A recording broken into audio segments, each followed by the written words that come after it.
Alors, bonjour à tous. Je suis Mélanie Parnot, je suis avocate et présidente de la société Droit Quotidien LegalTech et je vais vous présenter aujourd'hui un webinaire d'une trentaine de minutes sur la protection du couple et en lien avec le sujet du mandat de protection future. Donc, ce webinaire est présenté à l'initiative donc, de Droit Quotidien LegalTech, qui fait partie d'un groupe qui existe depuis maintenant 1995 et qui donc s'intéresse à l'amélioration de l'accès au droit. Donc, ce webinaire, il va se dérouler en deux parties. En fait, sur ce sujet du couple, l'idée, c'est d'aborder dans un premier temps l'intérêt du mandat de protection future quand on est face à un couple marié, et ensuite d'aborder cette même question, mais si on est face à un couple qui n'est pas marié.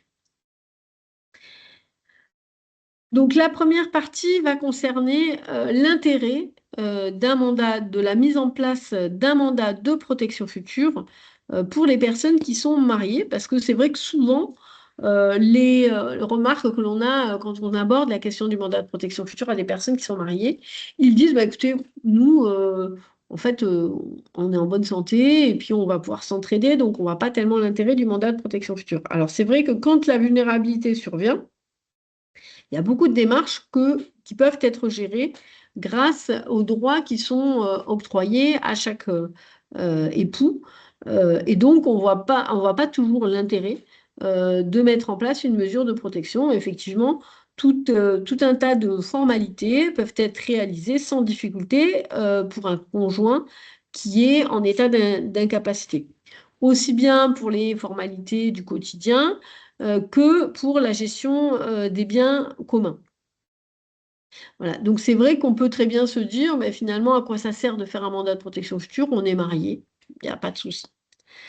Mais ça, c'est vrai que c'est un réflexe qui est, on va dire, assez récurrent, mais qui n'est pas réel, parce que on va se rendre compte que sans anticipation, si à un moment donné, il y a une perte de capacité qui se présente, eh bien, le régime matrimonial ne suffira absolument pas pour continuer à gérer toutes les démarches. D'abord, effectivement, il y a la question des comptes qui ne sont pas les comptes propres de chaque époux. Et donc là où effectivement il peut y avoir des procurations, mais en l'occurrence les procurations, on sait qu'elles sautent en réalité quand il y a une incapacité. On a cette problématique de cette zone grise qui fait que les procurations perdent leur force en fait. Et on a surtout le blocage pour tout ce qui va être, si on veut intervenir auprès d'une assurance vie au nom du conjoint empêché, eh bien, il faudra impérativement une mesure de protection. Pour l'accès au dossier médical, c'est vrai que c'est pas naturel. Il y a beaucoup de conjoints qui pensent qu'ils n'auront aucun souci pour accéder au dossier médical de leur conjoint. C'est absolument faux. Le fait que vous soyez marié ne vous donne absolument pas l'accès au dossier médical. Donc là, encore une fois, et moi j'ai déjà eu le cas en tant qu'avocate devant le juge des tutelles, obliger un monsieur qui voulait accéder au dossier de son épouse suite à une erreur médicale qui l'avait rendu complètement incapable, il voulait accéder au dossier, on a été obligé de faire une demande de protection pour pouvoir accéder au dossier. Parce que légitimement, l'hôpital refusait l'accès au dossier dans la mesure où il n'était pas représentant légal. Et évidemment, si s'agit de vendre des biens qui soient communs ou propres, eh bien, de toute façon, dans les deux cas, ce type d'acte ne peut pas être réalisé pour le conjoint empêché. Il est nécessaire d'avoir un pouvoir en sollicitant évidemment le juge des tutelles, ou bien si effectivement on a un mandat de protection future, eh bien tous ces actes pourront être réalisés. Et donc c'est vrai que là, même en étant marié, ça va vraiment faciliter la vie du couple à partir du moment où un des conjoints, enfin à partir du moment où un des époux va se retrouver en état d'incapacité, là, le fait d'avoir fait un mandat de protection future au profit de son conjoint va lui permettre de pouvoir faire tous ces actes qu'on évoquait précédemment, à savoir accéder au dossier médical, pouvoir gérer toute la partie financière, débloquer un contrat d'assurance vie pour financer, par exemple, un placement en maison de retraite et pouvoir vendre les biens, qu'ils soient propres, communs ou indivis. Euh, Or, évidemment, la résidence principale et les résidences secondaires, où là, évidemment, le conjoint sera obligé de solliciter l'autorisation du juge des tutelles en application de l'article 426 du Code civil. Donc, il faut se dire que faire un mandat de protection future, ça a tout à fait du sens quand les deux membres du couple sont en très bonne santé. Ça a évidemment aussi du sens quand une maladie neurodégénérative est diagnostiquée. C'est vrai qu'à ce moment-là, ça vaut le coup de faire tout de suite le mandat de protection future pour le conjoint qui est atteint de cette maladie. Mais c'est aussi tout à fait pertinent de le faire pour le conjoint qui est en pleine forme. Parce que, en général, le conjoint, les aidants s'épuisent malheureusement. Et quand on a voilà, tout qui est géré correctement par le conjoint aidant, du jour au lendemain, tout peut s'effondrer si ce conjoint aidant se retrouve lui-même en perte de capacité du fait de l'épuisement lié à son statut d'aidant. Donc ça veut dire qu'on va faire le mandat de protection future aussi bien pour celui qui est en bonne santé que celui qui est en perte de capacité, voire on va faire le mandat de protection future pour les deux qui sont en pleine santé. Et évidemment, on va réfléchir à désigner dans ce mandat de protection future des personnes pour remplacer les conjoints s'ils se trouvent en incapacité. Donc ça peut évidemment être les enfants ou bien des professionnels selon les situations. Alors, je vais vous aborder maintenant sur la partie qui concerne les conjoints, un cas réel que nous avons rencontré où on voit bien l'intérêt de la protection du couple par le biais du mandat de protection future, même quand ils sont mariés. C'est un cas où les enfants d'une précédente union ont purement et simplement enlevé leurs parents, qui étaient remariés, donc, qui étaient en situation de très grande vulnérabilité, avec voilà, une impossibilité finalement de s'opposer à leur action. Donc les enfants ont enlevé leurs parents, donc le parent qui était vulnérable et avec qui s'était remarié, et ils l'ont placé dans une maison de retraite à côté de chez eux et ils ont engagé une procédure, ils ont pris l'initiative de prendre un avocat pour leurs parents. En l'occurrence, c'était leur père. Et ils ont fait lancer une procédure de divorce, sachant que le monsieur voulait pas divorcer, a priori, mais c'est comme ça que ça s'est passé. Donc, ils ont sollicité en même temps une mesure de protection du parent en question. Et ils ont donc lancé cette procédure. Au niveau du JAF, du juge d'affaires familiales, finalement, il n'y a pas vraiment, il n'y avait pas encore de mesure de protection au départ. Il n'y a pas eu, voilà, ça s'est passé un petit peu sans difficulté. Et quand la mesure de protection a été mise en place, eh bien, ça n'a pas eu plus d'impact puisque c'était les enfants qui étaient initialement désignés en tant que mandataire. Et puis ensuite, on a obtenu que du coup, on a obtenu que ce soit un professionnel qui soit désigné. Mais pour autant, personne n'a véritablement vérifié si ce monsieur, il souhaitait divorcer véritablement. Or, ça, c'est un grand principe, hein, il faut le savoir, c'est que la décision de divorcer, c'est un acte strictement personnel et elle relève de la volonté exclusive de la personne protégée. Donc, si on reprend cette même situation et si on se dit, si un mandat de protection future avait été rédigé, comment les choses auraient pu se passer. Dans le mandat de protection future, on aurait pu rappeler que la décision de divorcer appartient exclusivement au mandant. On aurait pu prévoir que la volonté de divorcer doit être constatée par un médecin figurant sur la liste, inscrit sur la liste du procureur. Comme ça, on pourrait s'assurer qu'au moment où la personne dit qu'elle veut divorcer, ben, on fait vérifier par un médecin que c'est vraiment sa volonté. Et on peut organiser aussi la désignation d'un mandataire ad hoc parfaitement neutre pour gérer la procédure de divorce éventuelle. Vous voyez, toutes ces mesures-là, même si le couple est marié, on peut tout à fait imaginer qu'ils s'entendent très bien, que tout aille bien, mais on peut tout à fait organiser cela. Comme ça, si on a une famille recomposée et qu'un enfant survient pour essayer de faire la démarche qui a été faite dans le cas que malheureusement on a vécu au cabinet, Mais tout sera organisé pour éviter que des enfants mal intentionnés s'octroient cette possibilité d'organiser un divorce qui, au final, n'a jamais été voulu par la personne.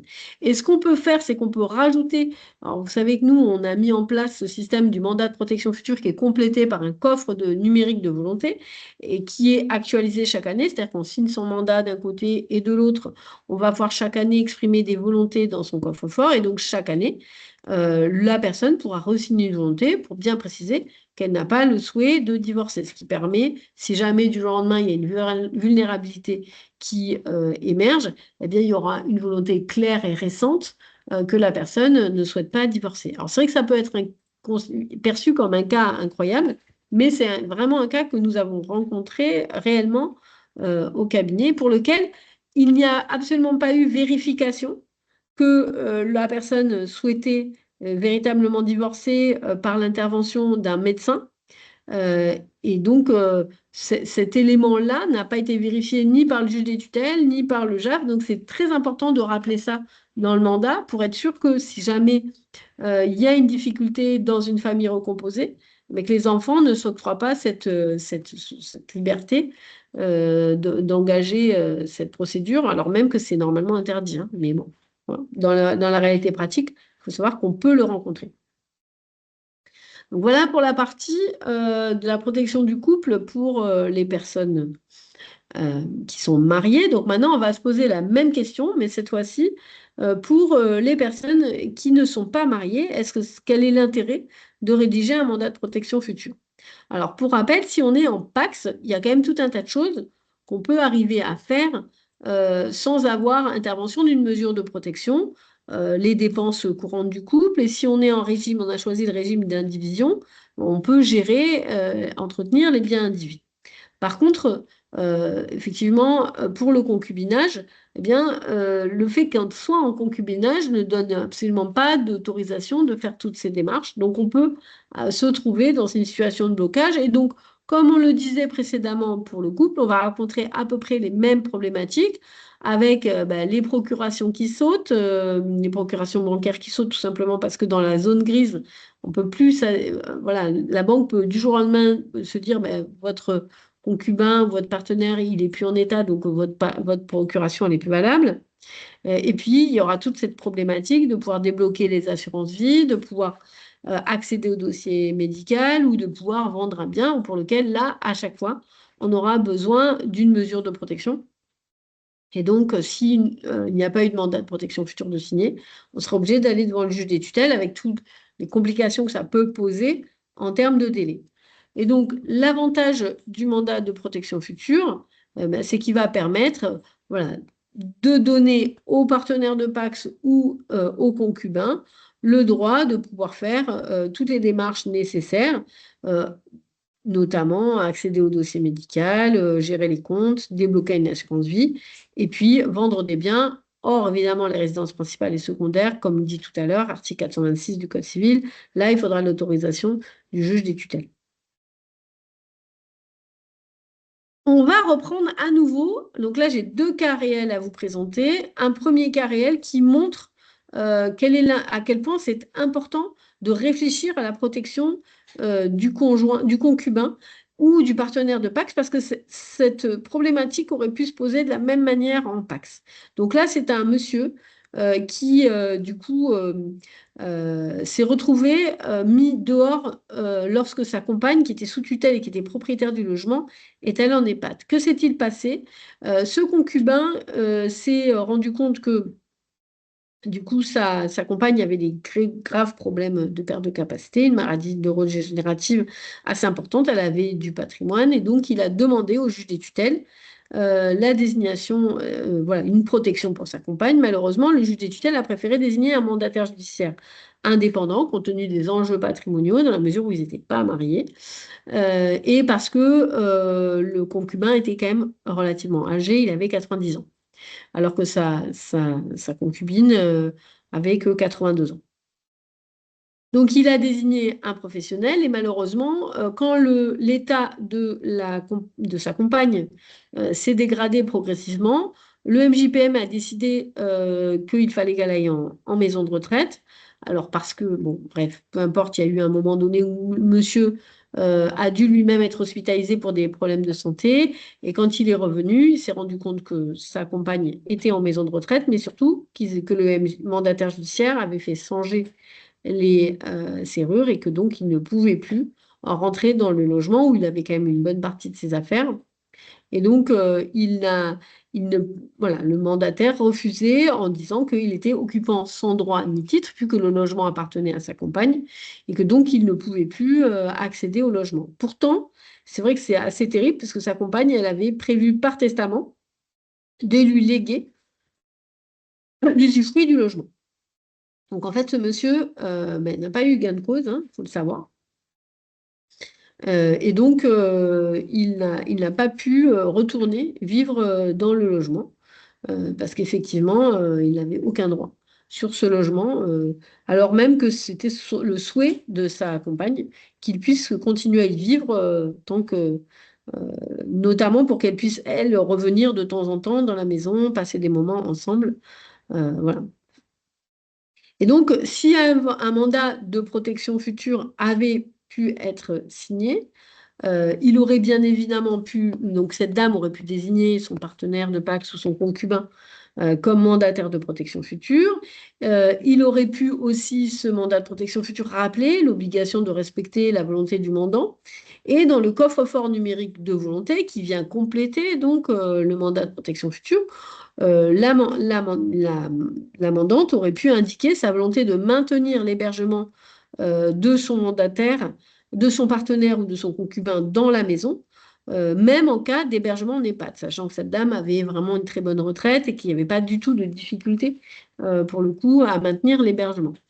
Donc, voilà, tout ça pour dire que grâce à un mandat de protection future, on peut vraiment se prémunir. Et c'est vrai que ce soit le concubin ou le partenaire de Pacs, s'il n'est pas propriétaire du logement, si c'est l'autre conjoint ou concubin qui est propriétaire du logement, eh bien, il y a ce risque que ce partenaire de Pacs ou ce concubin se retrouve mis dehors lorsque celui-ci ira ou celle-ci ira en EHPAD.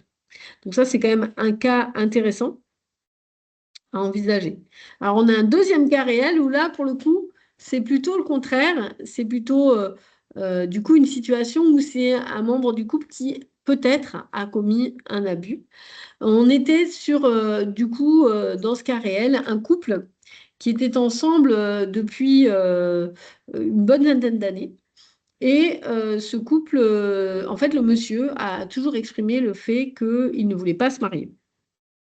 C'était voilà, une volonté assez claire. Il avait des enfants d'une précédente union et il était en concubinage depuis très longtemps, mais il ne voulait pas se remarier.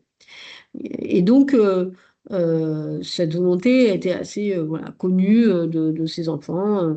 Et un jour, ils se sont mariés en cachette après survenance de la vulnérabilité du monsieur. Le monsieur n'a plus de mémoire terme. Donc, quand on lui parle, il se rappelle de ce qui s'est passé il y a 30 ans, mais il ne se rappelle pas de ce qui s'est passé il y a 10 minutes. Donc, les enfants ont découvert, euh, plus de 2 ans après le mariage, ont découvert qu'il y avait eu ce remariage. Et donc, ont sollicité la désignation auprès du juge des tutelles d'un mandataire judiciaire professionnel pour assurer donc la protection de leur père. Et il est probable, puisque le dossier est encore en cours, il est probable qu'une nullité du mariage soit, une procédure en nullité soit engagée. Donc c'est vrai que dans cette situation, il y a quand même le doute. Peut-être que ce monsieur, il avait changé d'avis et qu'il n'a pas dit à ses enfants. Donc c'est vrai que c'est compliqué. Les enfants sont vraiment convaincus que c'est pas du tout, ça a été fait dans leur dos et que c'était pas du tout la volonté de leur père, qui, quand on lui pose la question, ne sait pas d'ailleurs aujourd'hui qu'il est marié. Donc c'est vrai que c'est une et continue à dire qu'il ne veut pas se marier. Mais il y a quand même un doute légitime. Donc c'est vrai que avec un mandat de protection future, en fait, ce monsieur qui est en concubinage, il aurait très bien pu, voilà, dans ce mandat, il aurait pu être rappelé que la décision de se marier lui appartenait exclusivement, qu'il fallait prévoir que la volonté de se marier soit constatée par un médecin inscrit sur la liste du procureur pour bien constater que c'est une volonté clairement de la personne et que elle n'est pas sous emprise hein, de l'autre concubin. Et il aurait pu être organisé aussi la désignation d'un mandataire ad hoc, bien parfaitement neutre, pour la signature d'un contrat de mariage éventuel. Parce que là, pour le coup, ils se sont mariés sans contrat de mariage. Donc là, il aurait pu être précisé dans le coffre-fort du Montric, chaque année, rappeler la volonté de se marier ou non en cas de vulnérabilité, éventuellement même préciser sous quel régime, s'il devait y avoir mariage. Et tout ça, vous voyez, là, n'ayant pas été prévu, organisé, bah, ça crée une situation où il y a un vrai doute sur ce qui a été fait au niveau de cette personne. Alors, ce qui est terrible, c'est que ce monsieur, je pense qu'il n'avait pas du tout la volonté de se séparer de sa concubine, mais compte tenu de ce qui s'est passé, c'est vrai que ça interroge le maintien du couple compte tenu de cette situation qui peut-être relève de l'abus de la part de sa compagne. On ne sait pas. Aujourd'hui, ça reste une grosse interrogation, mais c'est vrai que là, pouvoir avoir des informations sur les volontés de la personne, ben, ça aurait pu nous éclairer bien davantage. Donc c'est vrai que pour rappel, dans le mandat de protection future, on va pouvoir exprimer ben, tout ce qui va être schéma de protection, mais ça va être compliqué, vous voyez, à une date en 2026, de pouvoir dire toutes ces volontés dans le mandat. Ça, c'est vraiment intéressant de pouvoir mettre tout ce qui est un peu, euh, on va dire, évolutif euh, dans un coffre-fort de volonté qui va permettre donc d'être signé, donc d'être complété, actualisé chaque année et éventuellement, et en même temps d'être signé. Et donc, ça va permettre aux mandataires de protection future ben, d'avoir accès aux informations les plus actualisées possibles concernant les volontés de la personne à partir lors de l'activation du mandat. Donc, voilà, donc l'idée de ce coffre-fort de volonté, c'est vrai que quand on est en couple, ben, voilà, on peut dans un premier temps vouloir certaines choses, puis changer d'avis. Voilà. Donc, c'est utile de pouvoir exprimer tout ça et l'actualiser. Donc, c'est la raison pour laquelle on a créé effectivement deux plateformes qui permettent à la fois d'aider, qui accompagnent à la rédaction du mandat de protection future, mais qui accompagnent aussi à l'expression des volontés et de les actualiser régulièrement. Et on va pouvoir regarder s'il y a eu des questions. Enfin, moi, je suis expert comptable, donc la partie mandat de futur, j'ai plutôt tendance à penser à le mettre en place quand on a des dirigeants qui sont seuls avec personne d'autre en cas de défaillance, en cas de décès, parce que ça m'arrive. Et donc, où on confie à quelqu'un, un tiers ou un conjoint qui peut connaître la société pour prendre le relais, faire en sorte que la boîte puisse Oui. continuer, perdurer, qu'on puisse continuer à payer les salaires, tout simplement, et faire en sorte que la boîte puisse continuer jusqu'à ce que d'autres choses se mettent en place. Pour le coup, mon sujet, c'est aussi une fois qu'on arrive à mettre en place un tel mandat, il y a deux volets en fait. Le premier, c'est est-ce qu'on doit forcément traiter l'impact perso là-dedans ou est-ce qu'on peut mettre en place un mandat de protection future en disant dans ce mandat-là, on ne traite que de la partie professionnelle. Et la deuxième chose, c'est si ça évolue dans le temps, comment je fais pour défaire ce qui a été mis en place avec ce premier mandat? Alors, la première question, oui, on peut faire un mandat de protection future qui ne concernerait que la partie professionnelle. Mais attention, on ne peut pas faire un deuxième mandat de protection future en même temps qui concernerait la partie perso. Donc ça veut dire que si on choisit de faire un mandat de protection future qui concerne que la partie professionnelle, c'est parce que pour l'instant, on n'est pas encore déterminé sur ce qu'on veut dire, définir pour sa vie perso. Mais par contre, le jour où on aura besoin de mettre en place un mandat de protection future plus large qui concernera toute sa vie, eh bien, il faudra révoquer le premier ou le modifier et intégrer plus largement donc un champ d'application qui concernerait aussi bien les biens professionnels que les biens personnels et la protection de la personne. Voilà. Donc, Ok, c'est c'est aussi clair. simple que ça.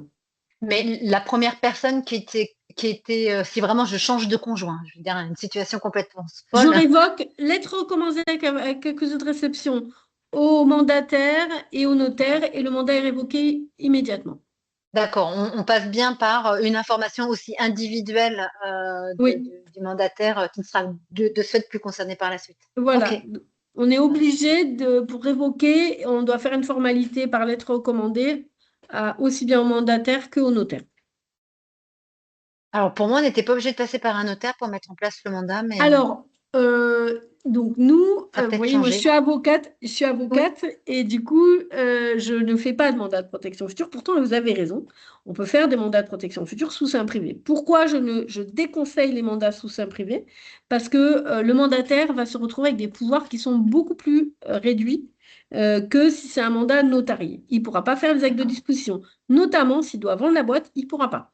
Donc, c'est quand même très contraignant si vous devez aller voir le juge des tutelles, parce que là, vous pourrez, en fait, vous pourrez vendre la boîte, mais il faudra demander l'autorisation au juge des tutelles. Et là, c'est vrai que vous vous mettez vraiment une épreuve, parce que Mmh. les délais devant les juges des tutelles, moi j'y vais, devant les juges des tutelles, ils sont extrêmement longs. Donc, l'idée de mettre en place un mandat de protection future, que ce soit pour un particulier ou un chef d'entreprise, c'est déjudiciariser, d'éviter le passage devant le juge. Donc, si vous faites un mandat sous seing privé, vous pouvez, hein, que ce soit contresigné par avocat ou par CERFA, mais vous allez quand même régler le problème que du coup, même pas à moitié, j'ai envie de dire, vous avez réglé 10% du problème. Donc nous, quand on conseille des personnes, on a une obligation de conseil, hein, on ne peut pas conseiller. Honnêtement, en tant qu'avocate et vous en tant qu'expert comptable, vous pouvez difficilement conseiller à quelqu'un de faire un mandat sous seing privé, compte tenu des pouvoirs limités que ça va donner à son mandataire. Donc, moi, je OK. conseille vraiment d'aller chez le notaire. Simplement une question sur les questions des mandats de protection future avec des conjoints dans lesquels les conjoints sont mandataires. Comment est-ce qu'on peut gérer les situations d'opposition d'intérêt ou est-ce qu'on est tout de suite, de toute manière, dans ces cas-là, soumis à une autorisation du juge? Ou est-ce qu'on peut essayer de le prévoir dans le mandat que ça évince Oui, l'opposition tout d'intérêt? à fait. Alors, je vous confirme, effectivement, euh, pour gérer les situations d'opposition d'intérêt, ce qu'il faut, c'est désigner des mandataires ad hoc dans le mandat, dès le départ. Ça veut D'accord? dire que vous allez pouvoir désigner quelqu'un qui est, qui sera pas en situation d'opposition d'intérêt dès la signature du mandat. Ça vous permet d'éviter d'avoir à demander au juge des tutelles de lui-même désigner un mandataire ad hoc. Donc, Ok. donc il faut trouver, c'est un peu des fois la complexité, il faut trouver qui désigner comme mandataire ad hoc. Nous, on préconise, alors ça peut être évidemment des frères, des sœurs, des neveux, voilà, bon, bref, peu importe. Mais après, il y a la possibilité de recourir à des professionnels. Et c'est vrai que là, nous, on est en train de développer un réseau de mandataires judiciaires indépendants qui acceptent d'être désignés. Et ça peut être tout à fait pertinent qu'on les sollicite pour être désignés mandataires ad hoc parce qu'ils ont l'habitude de ce genre de situation en plus. Et c'est eux qui seraient, à mon avis, les mieux placés dans ces situations-là pour prendre le relais. Et dans ces cas-là, il faut que les mandataires ad hoc signent le mandat de protection Oui, future. tout à fait. Ok. Tout à fait. Ok, Ils doivent merci. également le signer. Alors, ils ne sont pas obligés de le signer le même jour à la même Ouais. heure. Ils peuvent faire une signature par acte séparé. Si c'est Ok. plus pratique dans certains cas. Pourquoi le mandat serait différent comment dire, ce que l'on peut faire directement chez un notaire, c'est-à-dire tout simplement, ah ben voilà que je ne trouve plus le mot. En fait, pourquoi en faire Un déjà sous seing testament, un privé? Ah, testament. Non, d'accord. non, non, mais un testament, mais devant notaire, un testament, un acte authentique avec nos volontés. Pourquoi faire un acte différent, je dirais, Alors, pour protéger le conjoint? le testament n'est ouvert qu'au décès de la personne. Donc, ça veut dire que si vous reprenez l'hypothèse que je vous ai indiquée de cette dame qui s'est retrouvée en EHPAD, son testament ne peut pas être ouvert. Il ne peut pas être ouvert parce qu'elle est encore en D'accord, vie. Et donc, l'idée du mandat de protection future, c'est que ça va permettre de protéger son concubin pour qu'il puisse rester vivre dans la maison, même si elle se retrouve en EHPAD. Et là, si vous avez fait un testament, la preuve, c'est que là, il y avait un testament. Et ce testament oui, n'a servi justement. strictement à rien parce que le testament ne peut pas être ouvert tant que la personne n'est pas décédée. Donc, ça veut dire que lui, il savait qu'il y avait ce testament, il en a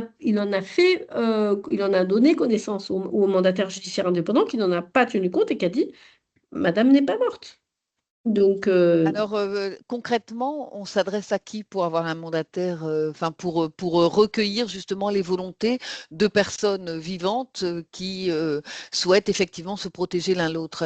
Elles doivent alors, prendre contact avec qui, en fait, Alors, en si fait, c'est pas le il faut notaire? rédiger. Donc, l'idée de la rédaction du mandat de protection future, c'est qu'effectivement, ce mandat de protection future, il est rédigé chez un notaire. Ça ne veut pas dire que l'avocat n'a pas sa place, hein. Il peut accompagner ses clients sur ces sujets-là.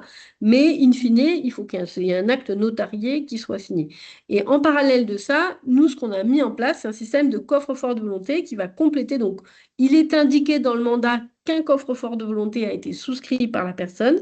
C'est un outil numérique que la personne va pouvoir compléter chaque année en indiquant elle souhaite, quelles sont ses volontés. Donc, elle a tout un tas de questionnaires qu'elle peut compléter et qui vont lui permettre de pouvoir indiquer ses volontés sur tel et tel sujet, et notamment sur le maintien de l'hébergement voilà, du concubin, si c'est un des sujets. Donc, pour pouvoir souscrire cet abonnement, ben, c'est auprès de Droit quotidien LegalTech qu'il faut prendre contact, D'accord. puisque nous, Vous êtes on les seuls à accompagne. le faire, en À fait? aujourd'hui, sur le sujet de l'accompagnement au mandat de protection future, on est un peu seul. Oui, effectivement. D'accord. Ah ben, en tout cas, c'est une excellente idée, hein, mais d'accord. Donc, en fait, on passe d'abord chez le notaire et ensuite, on invite nos clients respectifs Alors, en à réalité, aller chez vous. ça se fait dans l'autre sens. Les clients D'accord. souscrivent, du coup, au coffre-fort de volonté, ce qui leur permet de bénéficier de la génération d'un mandat par le biais de notre closier, parce que nous, on est des experts du mandat de protection future, donc on aide en fait, on permet de rédiger des mandats beaucoup plus personnalisés, qui sont une base de travail du notaire.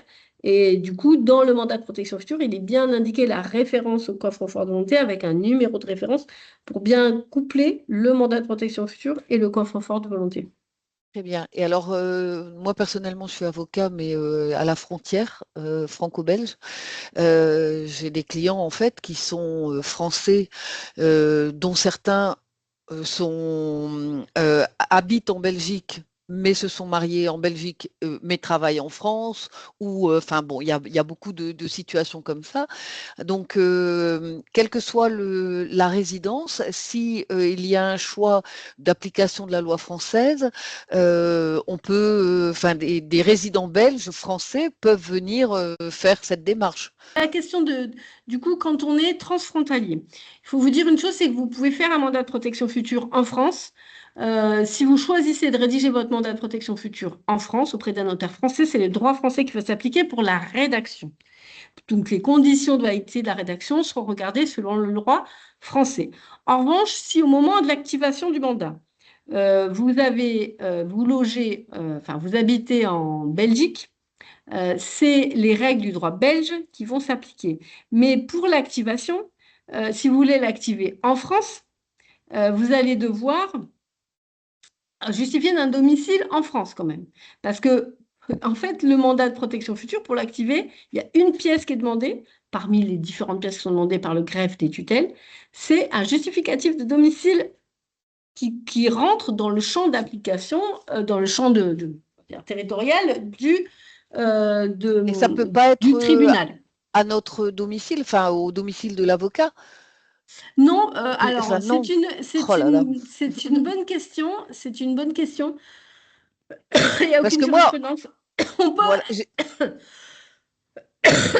c'est les grandes difficultés de Oui, non, le l'administration et tout ça, justificatif mais de domicile, c'est forcément un justificatif du type facture DF ah ou oui, autre. d'accord.